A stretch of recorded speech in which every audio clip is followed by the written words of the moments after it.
Karina here, your lucid living coach. If you're new to my channel, welcome. I'm an intuitive, transformational life coach and astrologist, and I'm here to give you the update for the new moon solar eclipse, partial solar eclipse in Scorpio at 2 degrees. This is happening October 25th at 3:48 a.m. So the sun moved out of Libra into Scorpio on October 22nd. And Mars has been slowing down to gear up for his retrograde in Gemini. Now, 2 degrees is associated with the moon, the zodiac sign of Cancer. So this is really looking at the home, our connection with the feminine energy or the female figure in our life, like our mothers, and how it is affecting our relationships. It's the first decan of Scorpio, which is the burning of the phoenix, symbolizing the destruction before the end of the decan, where she will then rise from the ashes, which is the renewal and the rebirth. Hence the background. I have the phoenix behind me.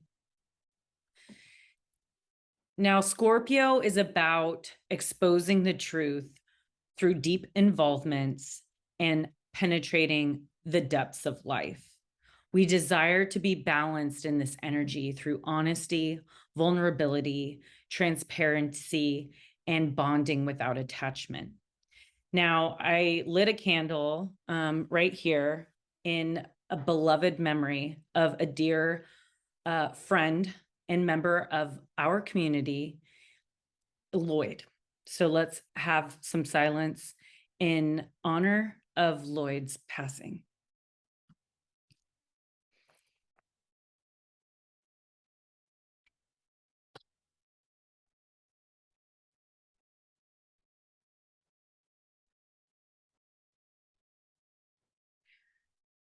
Scorpio is very intense.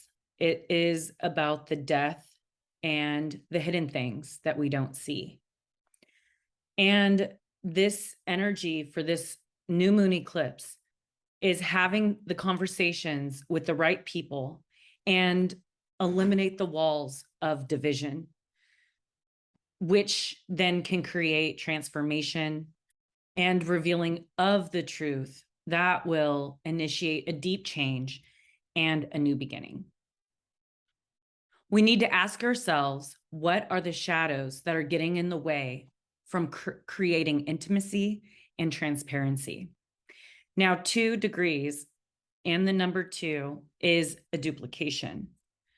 It brings polarity and duality, where choice enters the picture.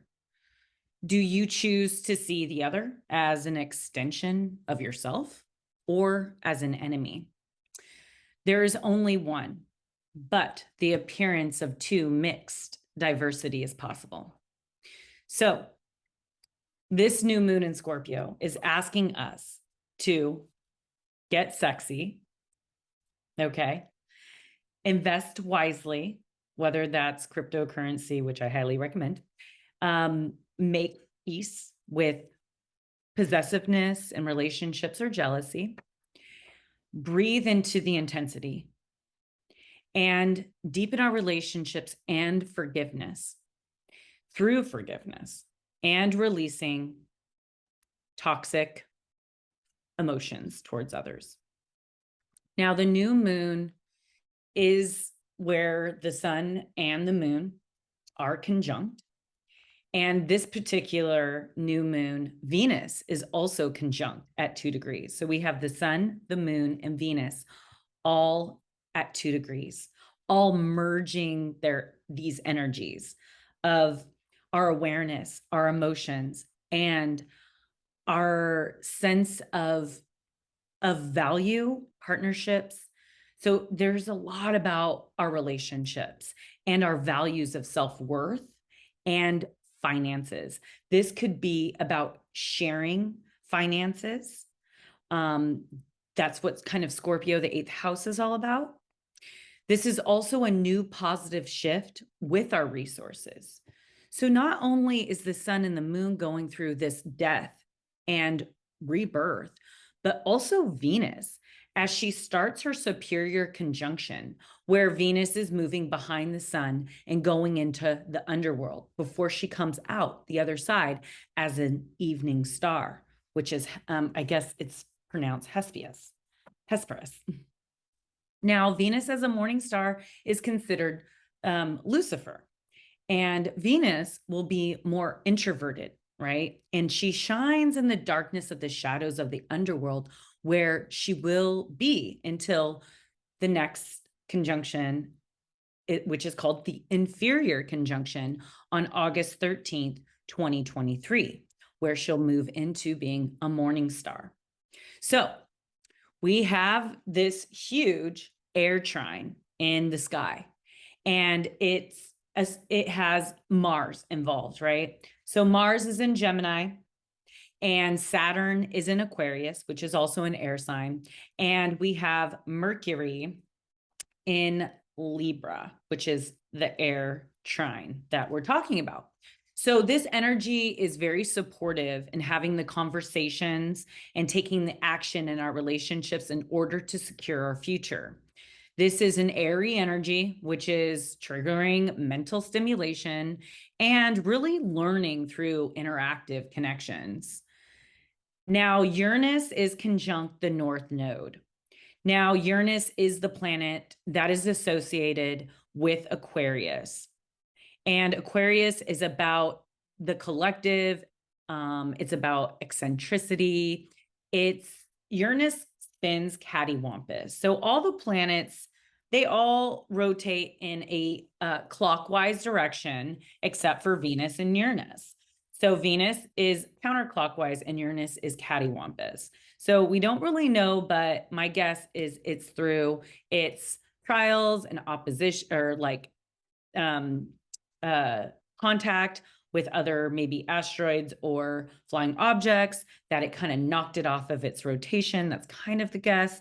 So through its trauma, it's become very different. Now, the North Node is a point in the sky where the moon's, pretty much it's the moon's nodes. And the North Node represents our destiny points. This is where we are supposed to be focusing our energy, and it's in Taurus. So it's really about grounding into the five senses, like really enjoying the simple things in life, like walks and eating, food, and just connecting on a very basic, instinctual type of level. And Uranus in the North Node is opposing the South Node. And the South Node's in Scorpio. So we've been being asked to kind of move away from the more hidden things, the more dark things, the more suspicion, or the mistrust, or the darker things in life, and or taboo and stuff like that. And just like living in a more like simple, fun-loving way. And these eclipses are affecting the fixed signs. So most of you want to look at the degrees. If you have anything at 17 and 19 degrees, especially the fixed energy, which is Scorpio and Taurus, is going to be affected the most. And then Leos and Aquariuses. So to get an idea with the past transits, because there's a lot of revolution, there's a lot of awakening, there's a lot of moving out of the old world into the new world with Uranus square, with Uranus, let me see, Uranus is square to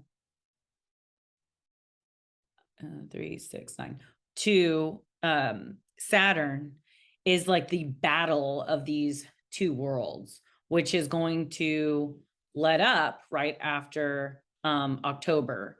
So we've been having this Uranus Saturn square, which is not a very comfortable aspect since 2020. And that was like through the pandemic. And it's just that Saturn is trying to build this new world in Aquarius, but also holding on to its old ways. Because Aquarius rules, like is associated with Saturn and Uranus. I think that it's battling between like holding on to the old world and building the new world. And Uranus is in Taurus saying, hey, let's have more, freedom, and let's not move backwards, and let's move forward, and let's change the value system. This value system is old. The systems are old. The school systems, like the bank systems, the healthcare systems, like it's all become very profit driven, and it's not really, it doesn't have integrity anymore. So we're searching for the integrity. We're in an age of a wealth of information, and we're looking now for the valuable information. What is accurate? What is valuable? And so the signs that are getting hit the most for this 18-month cycle, which we have a couple more eclipses next year, one in Scorpio and then one in Taurus, which will be in October. And those are, let me see. Yeah, so October will be the last eclipse in the Taurus Scorpio polarity, and we will start having eclipses in the beginning of the year, the season, April in Aries. So this is actually the last eclipse until May of next year in Scorpio. So we'll have a little break from the Scorpio in Taurus, and it's going to hit a little bit on the Aries. Now, Aries for this new moon eclipse is, I'd say it's pretty intense for the Aries risings, as it's in your 8th house of like hidden things, inheritance, taboo. It can be very sexy too, though. There's nothing good or bad. It just is. There's, even the shadow things, or what some people might see as being a bad thing or a negative thing, really ends up transmuting into a positive thing. So sometimes too much of a good thing is not a good thing, because it can turn something into a rotten, right? It could be spoiled rotten, right? So we want to keep those things in mind, that everything is what it is. And yeah, so my blessings go to the Aries risings. Just really tune into the shadow and the deeper aspects of yourself. And because you're next after this one. Okay, so yeah, there's another eclipse. I think it's November 8th. Yeah, November 8th, and that will be a lunar eclipse in Taurus. So I'll do a video about that. But right now, I got a little off track. So let's see, May and April, that's right. May and October of 2023 will be the end of the eclipses. So the last time that we had the eclipses in Scorpio and Taurus was in 2012. And it was like the end of August of 2012 through February 18th of 2014. But that was the opposite. So the North Node, instead of being in Taurus like it is now, it was in Scorpio. So it was kind of like the midpoint of what we are shifting from 2003, 2004. So the last time we actually had the North Node in Taurus and these eclipses, just like we're having this year, very similar, maybe not the exact same degree, but that was April of 2003 and December of 2004. So is there any common denominators in these years for you? What was happening for you in 2023, 2024, or I'm sorry, 2003, 2004 and 2012, 2014, was there anything opposite? And so did you move, or did you have a change in career or relationship status? These are all questions that we could be investigating to try to figure out what exactly is being hit on for us this year. But I'll go through the zodiac for you guys. And yeah, so another aspect that's happening is Mercury in Libra is square to Pluto. So we may be having like these deeper thoughts of investigation of maybe our truest desires, our hopes and wishes. With Saturn trining Mercury gives us a more like serious frame of mind and will help us tackle things like loans, debts, taxes, future plans. With Neptune quincunxing Mercury, nothing is really making much sense. However, listening to our intuition and our feelings will then lead us to a true decision. Like, it'll help us make a decision if we're listening to our intuitions and our feelings when you're in a state of confusion. So really make some time for meditation and rest. And if you don't chart your dreams, I highly recommend. I've been charting my dreams since 2014. And it's very telling when you look back in some of the things that come true, and how it could be kind of like symbolic for what's really happening in our conscious world. Now, Saturn is square Uranus, which I talked about, that ongoing tension between the old world and the new world, and it's finally wrapping up. So yeah, I think the first Saturn Uranus square was 2021, and then again in June 14th, and then December 24th, and then September, and this month will be the final square until 2043. So the end of the old world, the beginning of the new world is underway. I also wanted to let you guys know that Mars is slowing down and will turn retrograde on October 30th.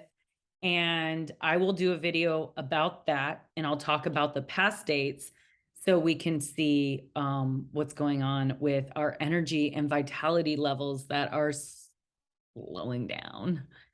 So I could read about the 2 degrees for inside degrees for Scorpio, and then I will talk about through the zodiac, okay? And where this will or maybe affecting you based on your rising sign. And then I will pull some cards for clarity and fun. So stick around, guys.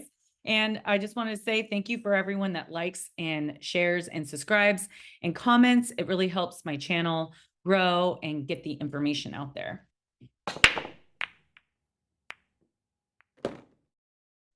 Now, Scorpio at 2 degrees, a large, stately bronze horse.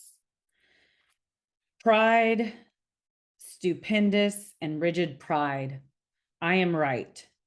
You have held tightly within reputation, stature, and the highest standards, the way it should be, revering the authority that is central, vastly given over to schemes and dreams, idiosyncratic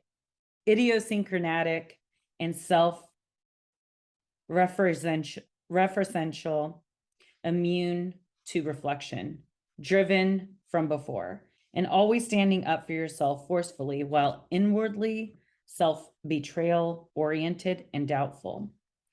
Political intrigue, maintaining the appearance you don't know how to stop. karmically transfixed by convictions, forces, fractions, and biased points of view that seem inevitable. Nothing ever changes, stuck with the same destiny edge, deeply in the mercy of what has gone before. A link in the chain, strictly enforced. So that is a little bit of that read. Now I will get into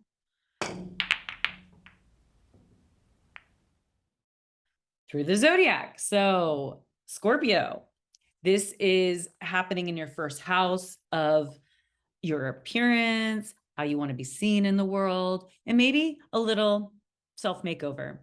This could be a new haircut or a different set of clothes. And let's see, Libras. This is happening in your second house of resources, how you provide for yourself, your value, your property, talent, and assets. This is a new beginning and a shift in that area of your chart. And Virgo risings. This is happening in your third house of communications. This has also to do with cousins and siblings and your relationships with them. This could be a very busy month, and expressing yourself with clarity is important. Leos, this is happening in your fourth house of home. So this has to do with your family, where you come from, what family means to you, also your home. So this could be redecorating. This could be having a big move for you. This could be buying a house, moving, just changing your home environment. And Cancer risings, this is happening in your fifth house of love, romance, and children. This could be an unexpected pregnancy or a shift. And yeah, this is about like how to make life fun again, and integrating and maybe spending more time with your children if you have children, or your creative efforts. Gemini, this is happening in your sixth house of health, work, your daily routines. There could be something new shifting for you in a very positive direction because Venus is involved. So this could be your daily habits, your work description, or maybe if you are a business owner, maybe it's the way that you're running your business. Maybe you're ready for that shift and that change. Maybe your health, maybe you're on a new health regimen. Maybe you're ready to lose that weight or be at the top of your fitness. Now, Taurus, this is happening in your seventh house of marriage, business partnerships, and yeah, I mean, this is a big shift in that area for you. So this could be a new beginning, it could be a proposal, or it could be a final let go of a partnership or a relationship, a separation or divorce. But I see more of like new beginnings here for you. And sometimes you have to release the old for the new to come in. Now, Aries, this is happening in your eighth house of shared resources, sex, overcoming fear of intimacy, bonding without attachment, and maybe about loans and banks. So if you were maybe looking to buy a home or something, and this could be a good step forward in that process. Something new coming in for you that has to do with other people's money. money that you don't earn, because the money that you earn is the second house, which is for the Libra risings. Now, Pisces, this is happening in your 9th house of what you believe and foreign lands, personal development, spirituality. There can be some new opportunities for travel. Maybe it's working abroad, going to school abroad. Maybe you're ready to let go of all the shit that hasn't been working for you. Aquarius, this is happening in your 10th house of career and legacy. You're one of the fixed signs that are extremely affected, like your opposing sign, Leo. Now, your career and legacy, there is a new beginning here. And I think it is a positive one, as Venus is involved here. It could be a promotion, a raise, or maybe a new sparked inspiration to maybe do something else. Capricorns, this is happening in your 11th house of friends, networks, future. It could be marriage and future plans. Sagittarius, this is happening in your 12th house. And this has to do with your most private life and the things that you don't really talk about. This could be your unconscious secrets, addictions, things that you detach from reality. Could be something new. The 12th house also rules hospitals and sane asylums. And so maybe just retreat from the world at this time and focus on your mental health and your sobriety and sobering up in the reality. And that is through the zodiac. I'm going to go ahead and roll the dice, see what we got. Car. Gemini, 5th house. What is that? The moon. All right, Gemini, moon. So there is a lot happening. Like we're really thinking about in our emotions about our love and romance, and maybe even about if we want to have children or not. Our creative projects, we can be getting a lot of ideas, or what is going to ultimately make us the happiest. Okay, so let's pull out those cards and see what we have in store.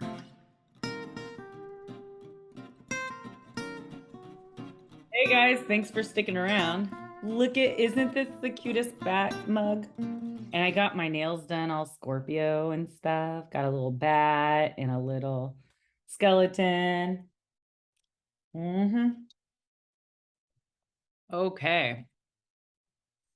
So what we got for the cards? You know what? With Scorpio, I always like to get out my Divine Circus Oracle. And I'm also going to do Alice in Wonderland and Shadows of Fate. And if we have some time, I will pull an Oracle of the Mermaids. So one already popped out. Death shall not take him. This is card number 3.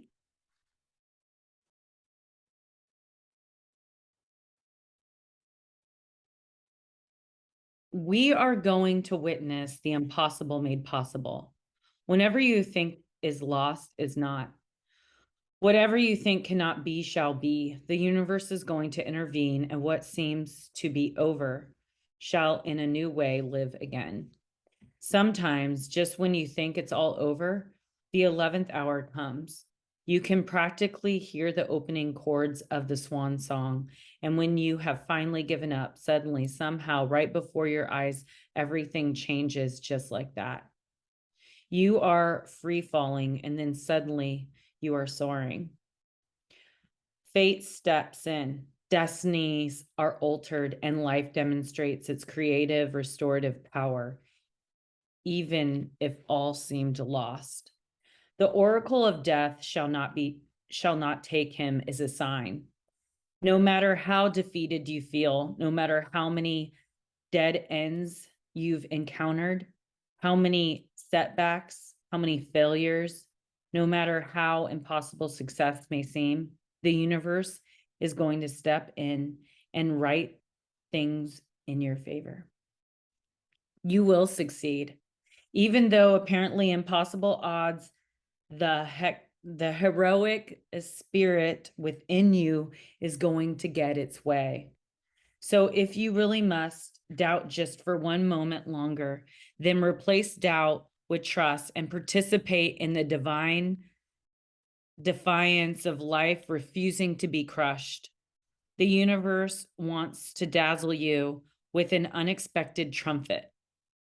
Why not just relax and bear witness to its impressive display of life-giving power with reverence and delight? So, yeah, this is a good affirmation to say aloud. Dear universe, dazzle me with your life-affirming brilliance. Bring the best, boldest, and most beautiful things to life in me and my world. I am ready to be rocked by your loving power. Stone is warmed by the blood of life. The universe dazzles me with its life-giving blessings, and all I need, love, want, and desire come to life in me and my world. So that's a beautiful card. I really like that. Now we could pick from Shadows of Fate. Beautiful cards. Oh, it flipped over. Made it easy. Nature.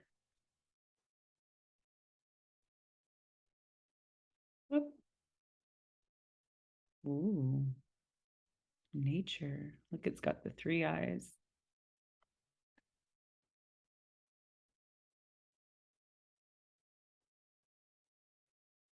Nature. 28. Nature has a profound effect on our well-being. It increases creativity, relieves depression, anxiety, improves memory and focus, and rewires our stress response hormone. Studies have shown that even looking at photographs of nature can be benefit. If you live in a place where you can easily access nature, spend some time this week to get out there. If you do not, think of some creative ways that you can interact with nature from where you are, whether that is sourcing local vegetable plant medicine or even spending time in a park. You can also create an altar using natural material, sticks, leaves, and grasses, flowers, rocks, dirt, sand, and whatever you feel called. So let's see. A blackbird? Maybe this is the blackbird. The blackbird calls our attention to the great mystery within the natural world. It reminds us that while it is true about the positive effects of nature, the natural world is more than a perception for humans. It holds more than we can fathom. There is so much beyond what science can prove or the positive effects we may feel. Blackbird encourages us to dive into the mysteries and teachings of the natural world around us. Spend time being curious and about the natural world. Ask it your questions, sit with it, and honor it. Wow, that's beautiful. So Scorpion. It's like digging in deep. You know, not everything could be measured accurately all the time. I studied statistics and, just a little manipulation. You can manipulate a whole chart to be in favor of what you're trying to prove or convince. So also data can change. It's not constant. And the statistical significance can be changed just with evolution and time. All right, so what do we got? We're picking from the Alice in Wonderland Oracle. This new moon eclipse, what do we got for the collective? Whoa, don't ask twice. Follow the white rabbit. Curiosity meets opportunity. Guess what? We got another 3. We're seeing a theme here. We picked the number 3 card. We had 3 eyes on the second card and then another 3 card. Let's see what it has to say. Mind, body, spirit. And I also am wearing my trine ring.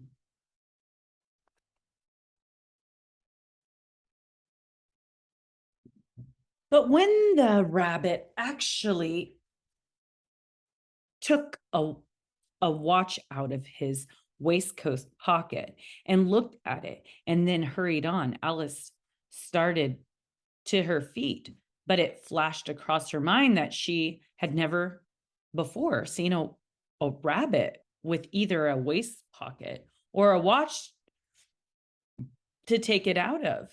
And burning with curiosity, she ran across the field after it and was just in time to see it pop down a large rabbit hole under the hedge. And just to let you know, I am the white rabbit for Halloween. Something out of the ordinary happens nearly all the time. Most days, if you are awake and ready for adventure, there will be an opportunity to change your life. But for this to take place, you must follow the white rabbit. You must go after whatever it is that excites you, inspires you, and entices you. The white rabbit does not go to Alice and ask her to accompany him. It is up to her to notice what is taking place. She does not think about what to do, nor discuss, sit, or ponder. If she had done so, the opportunity entering Wonderland would have been lost, perhaps forever. When Alice sees how strange and extraordinary this rabbit is, she leaps to her feet and she runs. She engages with the opportunity and goes after it.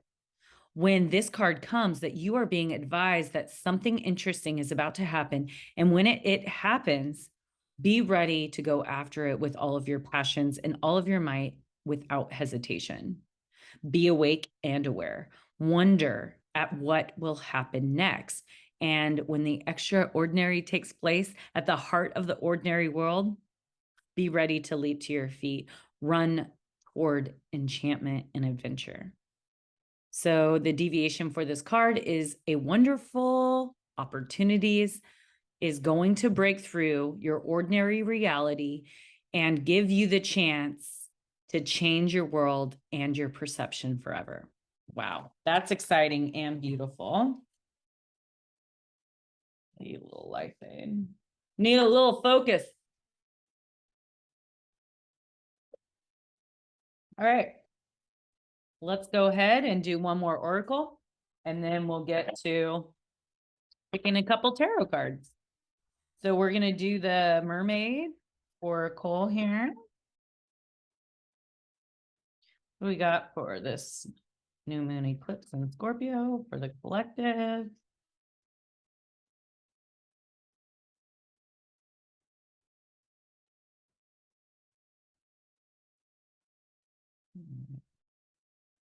Receptivity. A 3. Oh my God. You cannot make this shit up. We've got 333, guys. That is awesome. Receptivity. Allow yourself to receive. Allow yourself to give.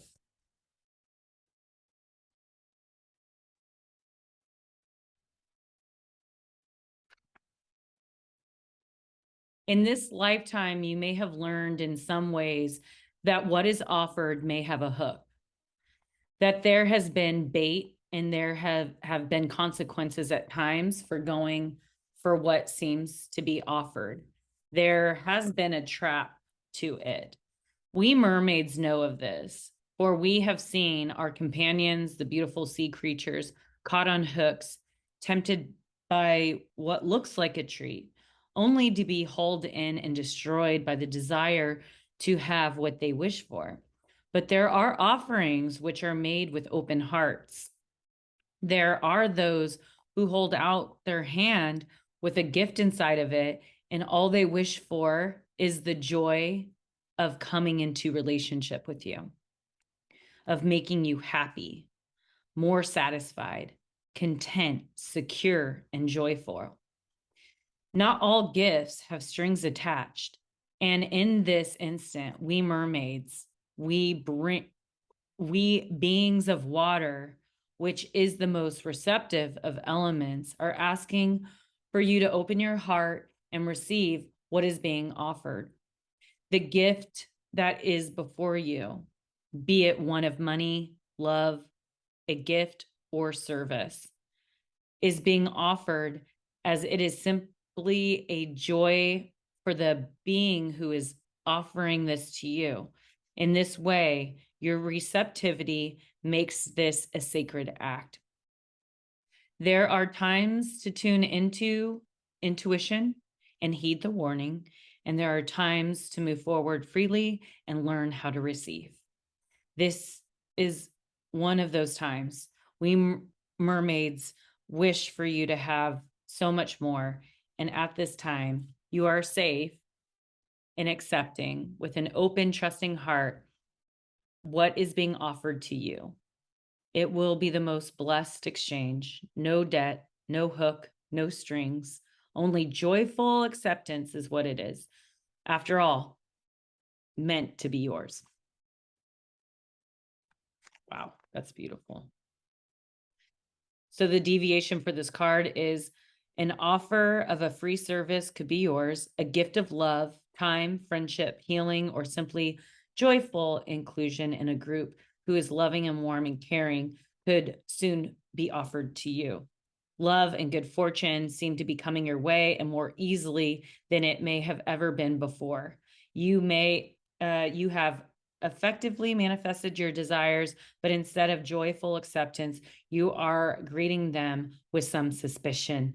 Someone loves you deeply and wishes to offer you a gift of their love, or a relative has made a move to help you at this time. The universe is coming to you with abundance, and it's up to you now to be open to receive it.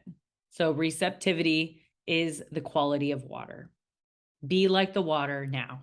Allow the good of the universe that the creator of this world is sending you to come to you now. Allow the cup to be filled again and for your pool to be full. You deserve this. You are free to receive, and there will be no hook.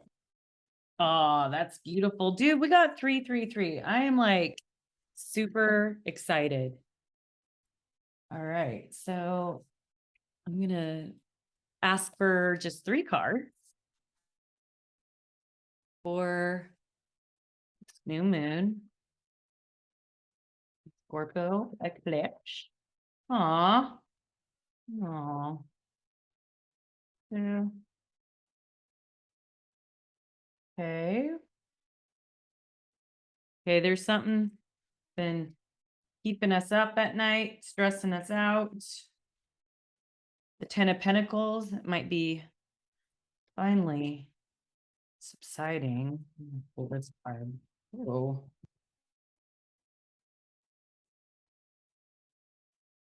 Yeah.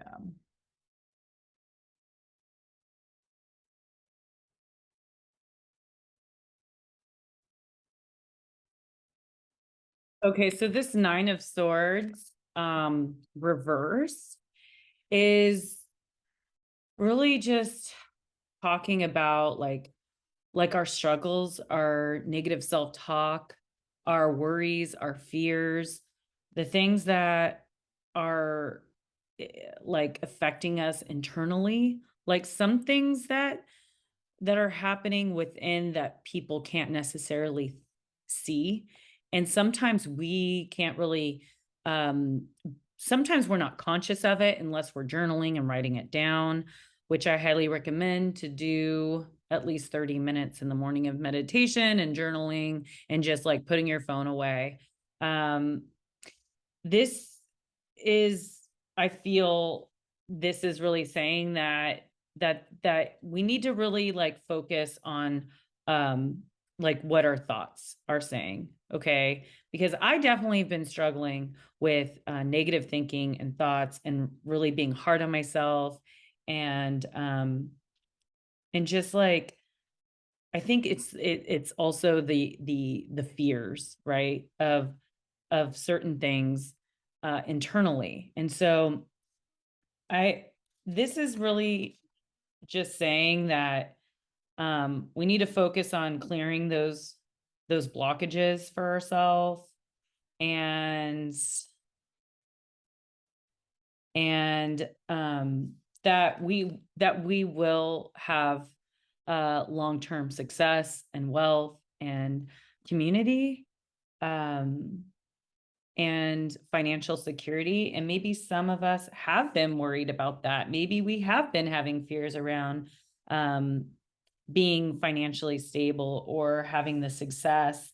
And I also pulled the Queen of the Queen of Pentacles, and she's about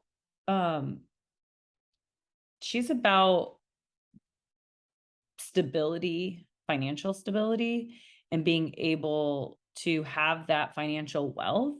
I mean, she is the queen, and Pentacles is our material wealth. So this is available to us. And then I pulled these cards, and I think that they just kind of fell out. I didn't really pull them. I think these are just saying to really let go of the things that aren't working, or the people, the relationships that are not benefiting our life in a positive way or financially, and moving away from materialism and just always thinking about money and how you think it might help provide emotional stability of some kind. But like I also pulled the Ace of Swords to end the reading. And the Ace of Swords is about breakthroughs and new ideas and mental clarity. So I think that this new moon eclipse is really bringing us out of a state of worry into a state of joy and abundance and clarity onto what it is that we are supposed to be focusing our energy on. And so I'm going to end with that.